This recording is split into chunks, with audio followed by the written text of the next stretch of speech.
Oftentimes when somebody reaches out to us, they're mentioning, hey, I've sat on this equipment for 2 years. I've sat on this equipment for 3 years. I've heard 4 years, 5 years. And that's something that we want to prevent. We want to assist. We want to be in there and get you on a schedule where we can service you every so often so you're not sitting on that pile of equipment, because the longer that pile of equipment sits there, the more liability you have within that pile of equipment.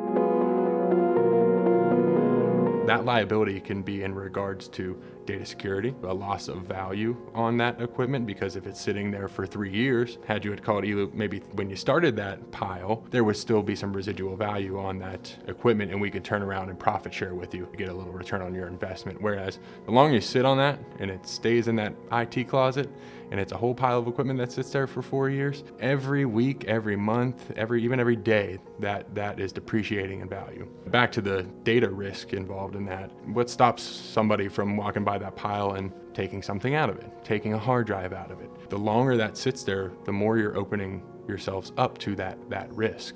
And if it's not inventoried, which oftentimes it is not inventoried, that's in a closet and it's just there. There's no record, there's no spreadsheet that says, hey, here's what's in this closet. Most times it's just sitting in there. So even if something does go missing from that pile or it's removed, well, now you have no way of going back to say what device was taken from that. If we're there with you and we're inventorying that stuff for you on site, then we can provide that inventory when we come back here. We provide a secondary inventory. Now you can match and see everything we took on site is everything we received back at our facility. We want to change your perception of storing old equipment from store it for years. No, let's get you on a cycle, a refresh cycle. If you're not currently in a refresh cycle, how can we help you structure that?